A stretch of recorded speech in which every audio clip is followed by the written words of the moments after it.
Yeah, so we started coming up here and playing the Buddha whenever, weekday nights, whenever we could get in. And, of course, DOA was from here, and Subhumans, and Modern. It's just such great bands. A lot of heroin hit Seattle, and I was always a musician, first, and I didn't get into music or punk rock for the chicks or the drugs. It was all about music for me. And so when heroin hit Seattle hard in like 82, 83, by 84, I had to find something else to do. I had to do my music. And so I moved to LA.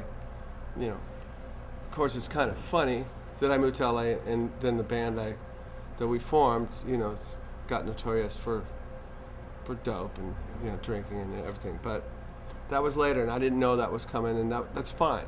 Whatever happened in my life happened.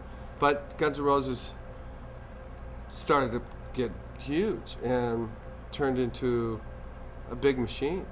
And I think that band was a great example of 5 different musical influences really being heard in a band. There's Slash, kind of the blues guy, Aerosmith guy, and Axl was sort of Janis Joplin, Nazareth, Izzy was Johnny Thunders and Ramones and Dolls, and I was kind of punk rock and other things, and Steven Adler was like just this I don't know, man, that guy was a real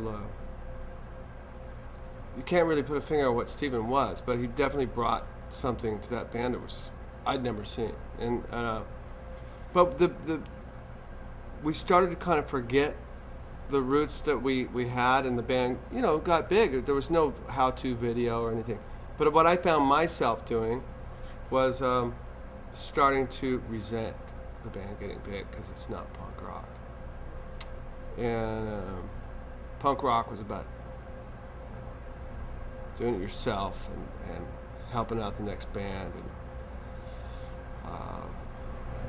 it wasn't about making money, and and this thing became about making money and selling merch and we were still writing songs. We held on to some grips of pure music, but the commercial aspect of the band, selling millions of records and selling out stadiums and stuff, was really lonely and really scary for me, and I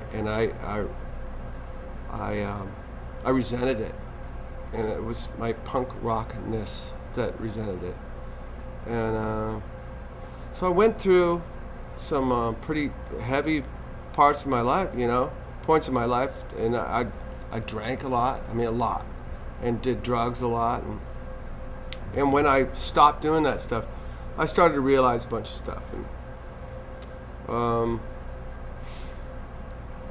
that I suppose probably I was letting labels define me, punk rock, being a huge mega group. I didn't know I'd let that define me. Okay, I'm Duff from Guns N' Roses. That's who I am.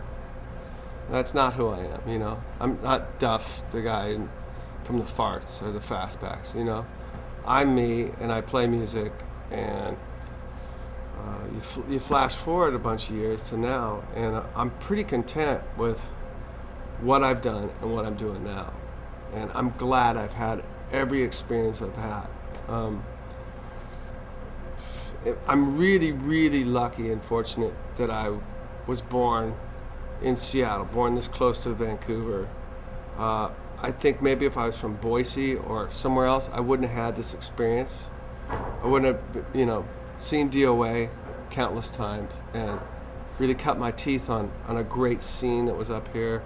You go from DOA to the Modernettes, and you have pop, and you got like hardcore punk rock.